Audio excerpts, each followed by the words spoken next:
Hey everyone, got another unboxing for you, or for myself should I say. This one I really kind of liked. Was willing to actually spend some pretty high amounts of money on this one, but anyways, no biggie. Got it at a pretty good price in fact, so really like that. By the way, opening it up with my my military lefty, so looks like this will open up nicely. Not super sticky like most of them, but there's that.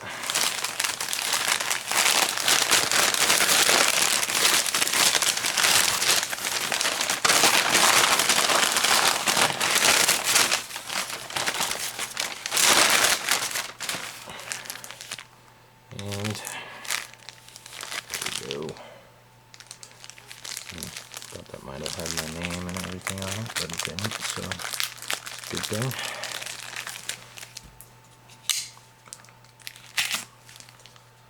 Nice Wicked Slicer. Gotta love Spyderco. Razor sharp. Alright, this is my second. Oops, and I cut that sticker a little bit. Super Wicked Slicer. This is my second primitive bone. I think you guys might have read the other one if I did these downloads properly. But this is my second one. I bought this one, I believe, 3 days after the other one. And this one is a little bit more special than the other one, even though I don't have the thing for it. That's kind of a bummer. I'd have to contact the gentleman on that one. But as you guys can see, this one's a little bit more different. Still the same primitive bone as the other one. This one's just got more detail to that bone. That's really cool. And they look like cracks, and they might even feel like cracks, but GEC did an excellent job on filling those cracks to the point where they're not actual cracks. So pretty cool. This thing's still cold. Probably been sitting outside, but this one's 1 of 30. It's not actually, as you guys can see, stamped anywhere, but this one is, there we go, 1 of 30. Let me get this one's kind of a special edition. Let's see here. It has something to do with, this is actually really funny because I purchased this off of somebody who lives probably 25 minutes from me, and he still shipped it, which I thought was kind of hilarious. But anyways, let's see if I could get a little more info on it. Sorry guys, once again, unprepared. Wait a minute, where did it go? There we go. So, let's see here. This one was, blade was dated 2006 and 2007. So let's see if I can find that there. It's not on those ones, so it must be on this blade. I always like to get my fingers out of the way once I get those. So 2006, 2007. This is the let's see here, the Rocky Mountain Blade Collectors of Colorado edition, and this one is a number 23, and it does not have the rear bolster, but mint condition. Got this one from a gentleman, like I said, who lives right here in Colorado, even though it was an eBay purchase. So, you know, as you guys would know, I'd probably be paying top dollar for this, but for some reason it really didn't go that far. I actually used the eBay snipe, my eBay snipe, because this one was, I don't know why certain people do this, if it's just the time that they get off of work or what, but it was set up for like basically 9 o'clock in the morning on a Monday morning to win this thing. So I think it was Monday, it might have been Friday, but I think that definitely helped out in the fact of me getting it for the price that I got it for. Was the fact that, you know, most people that were probably bidding on it were probably already at work and may not have used eBay or the sniper type thing, but anyways, that's usually the only time that I use the actual snipe thing, because typically I like to kind of watch where it's going or where it's headed as far as, you know, eBay bidding goes. But this thing is a beast. You know, the number 73 is the smaller one, and this one's the larger of the two, so it's definitely a full-size fit in the hand. Just to give you guys kind of a reference, here's the military. So it's still a big, you know, still got a huge cutting surface, because I mean, look at that, you know, 4-inch blade, and this one's got, I think, 3 3/4 inch blade for the 73s. Not as big of a handle, but it definitely fits the hand, you know, really, really well. That's one thing that I really like, is this thing fits my hands. You know, the 70 or the 23s fit my hand perfectly. And this puppy's wow sharp. Holy cow. That thing's super sharp. Let's see if I can find a piece of paper here. There we go. This thing's incredibly sharp, as you guys can tell. Always cutting something. Yeah, gotta have fun with knives, but oops, that cut.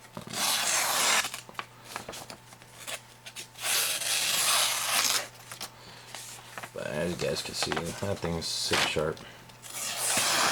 Not you know, Spyderco sharp, but definitely sharp. Very happy with this. Blade is mint. Everything's as mint as it was stated, so very happy with that. But these handles, I mean, it's almost like a cream mammoth ivory is the way that it looks, but very, very nice, very different, and very unique. So really happy I got my hands on one of these, since I am from Colorado. You know, very, very cool that, you know, I was able to pick one of these up, because,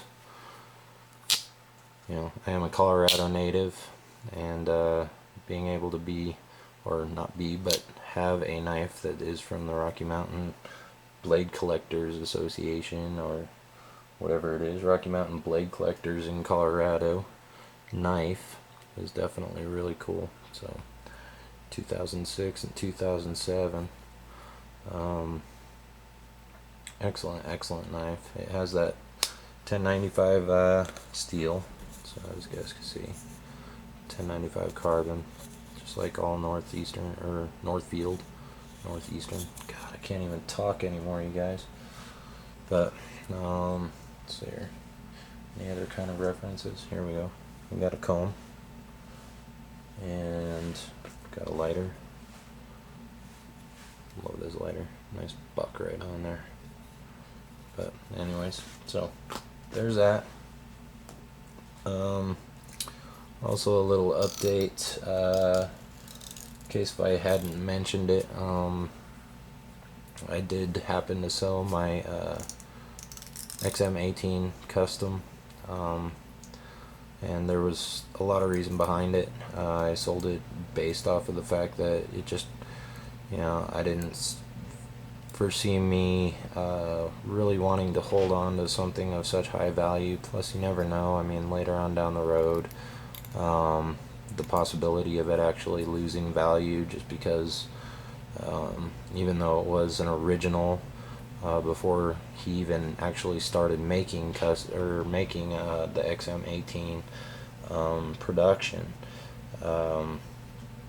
you know, I'm sure that it's probably worth a lot more than I got for it, but happened to find a buyer. I actually found several, but the first one who actually hit me up got it, and so that one's gone. And I also decided to sell my 1911 TDT, my takedown tool, my SAR 1911 takedown tool. I just found one buyer. He emailed me, wanted to send me a personal check.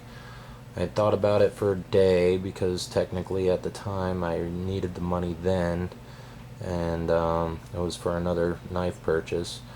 And so I told him I'd think about it. I responded to him. It was about a day and a half later, and just because I had already missed out on the opportunity for the knife that I really wanted. So that one was a letdown, and so I responded, yeah, I'll sell it to you, and he never responded. But then I came home today and found another gentleman who's willing to buy it PayPal, so I'm just gonna go ahead and do that just because I put it up for sale in the first place, hoping to get something else, and I missed out on it. So I'm just gonna live up to my word and hold on to that money for possibly something else in the future that I might really want. So just a little bit of an update. Yeah, sorry guys, as far as videos and everything else, I may actually download this one tonight, but I've got a ton of videos out there. I've got so many that on a couple of them I actually erased and on accident, and so I have to redo those, and a couple of them were unboxings, so that kind of sucks, but I'm sure that you guys won't mind all that much considering I do a ton of unboxings. Still got quite a few more in the mail that are on their way here. I just came home tonight, did this one, and I really like this one, so figured I'd throw this one out there to you guys. For all you guys out there that may not be into slip joints, oh shoot, I'd been recently asked a question on slip joints, and I can't remember what it was, but to all of you out there, I mean, these are by far the best. I mean, Queen doesn't come close. I mean, they make a good knife, but nowhere near in comparison. Customs, yeah, Customs have a totally different style to them, and because they've got pretty much, they don't have the brass liners, and everything is just definitely a lot different as far as the grinds and everything else, whereas these are high polish. But as far as the quality for your purchase, these definitely cannot be beat. Absolutely 100% cannot be beat. Case doesn't come close, Bulldog doesn't come close, absolutely nothing comes close to these as far as fit, finish. I mean, I could show you guys, they have the absolute bear trap lock, but 90% of the time, I mean just about every single one of these that I have is perfectly centered in as far as the blades. This one's a little bit off, but it's not rubbing the liner. That's the one major important thing, is it's not rubbing the liner, so it doesn't scratch when you pull it out, it doesn't scratch the blade up, nothing. So I mean, that's definitely a bonus in my book, because a lot of times even with case you get ones that scratch the line or scrape up against the liners. So there's that side of the blade, and there's that side, no scratching, and you guys would definitely be able to notice the scratching. These ones aren't high polished, super high polished, but they're polished good enough. But handle materials, everything, these things are super quality, superb quality.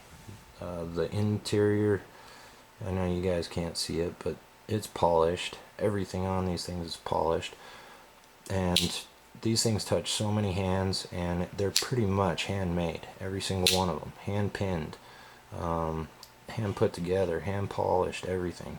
Some stuff is maybe machined, but the blades, the grinds, a lot of that stuff all is pretty much hand done. So if you're interested, go get a GEC, or a Northfield. They're awesome. So hope you guys enjoyed the video. I probably will be downloading this, so have a good day, good night, and take care. Thanks for watching. Bye.